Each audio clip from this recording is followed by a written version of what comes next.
Hello, everyone. Meteorologist Greg D. Quick weather update here this afternoon on the chance for some sleet in the state as we go into later on this week. Still looking at the models, at least indicating the possibility of that. So let's go right to the model information. I'll show you what I've got on my screen here, and we can talk about what's going on in terms of that storm moving in. So you're looking at the model output here, the model data. We can zoom in on this a little bit and show you that, you know what, there's going to be rain moving in at least. So this is the NAM model. This is Thursday, 3 a.m., 6 a.m. already starting to see maybe some light rain in southern Arkansas, 9 a.m. There's 3 p.m., the green here, the light green indicating maybe some light precipitation in central Arkansas, and then it becomes heavier Thursday night and really periods of rain on and off throughout the day on Friday. The GFS model basically shows the same thing. Wednesday, this is midnight Thursday, 6 a.m. Thursday, still dry.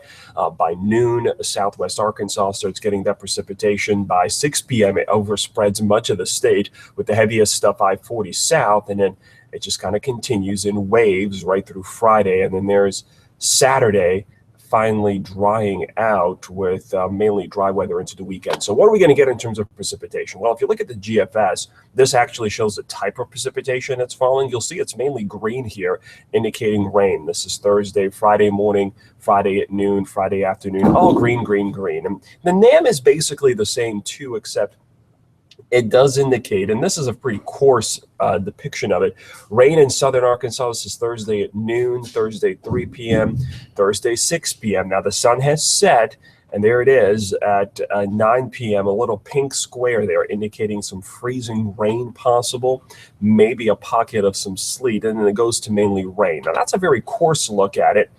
There is another model that we can look at, a different view that I can show you on a different piece of software, and this is maybe a little bit more of a technical view at it, but this is a plot of what the atmosphere is going to look like that day. And we're going to start off here by looking at the NAM model. This is for MENA, and what it's showing here, two things I want to point out here.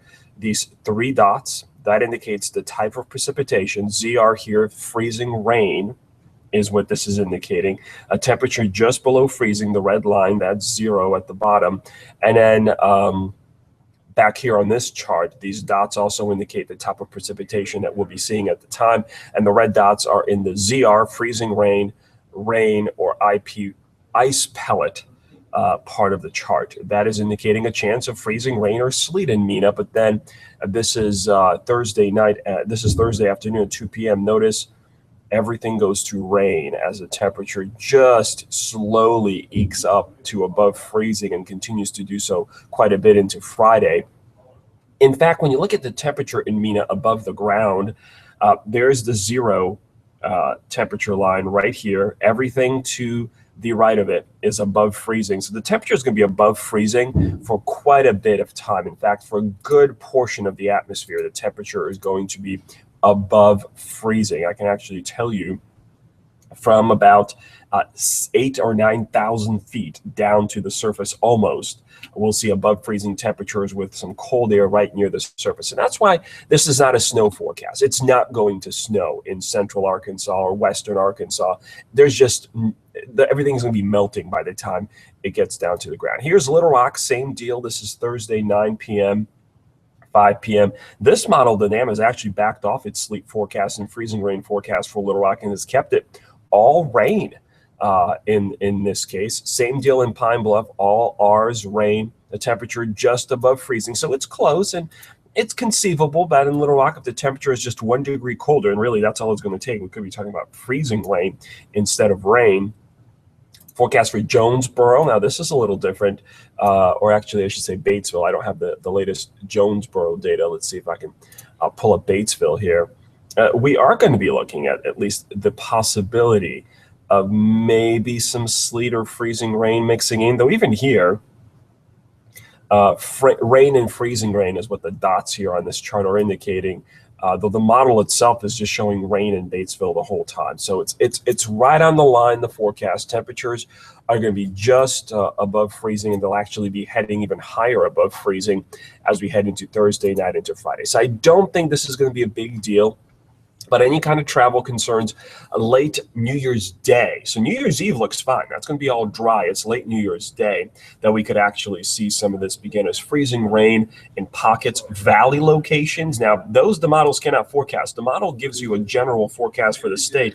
It can't pick out that little valley, let's say down in Clinton or somewhere in the Ozarks or the Ouachitas. It just stays a degree or two colder, and you'll get a pocket of freezing rain, and the trees will be iced. So just be careful out there. Thursday night, I'll continue to update you guys. I think this is going to begin. Now it looks like maybe the timing got pushed up a little bit before the evening rush on Thursday. So there could even be some issues, especially west of Little Rock, Thursday evening. Though with the temperature so close to freezing, as long as the sun is up, I think the roadways will stay wet. Even if it's sleeting, the roadways should just stay wet because of the sun coming through the clouds. Anyway, that's the latest here. I'll continue to give you guys updates on my Facebook page, Twitter feed, and Instagram. And of course, tomorrow morning on KRK4 News, Natalie and I in the morning will probably start taking a deeper analysis into what we could possibly see Thursday afternoon. Everybody have a great day. About to get ready for the new newscast, and we'll see you back here on KRK and, of course, my Facebook page.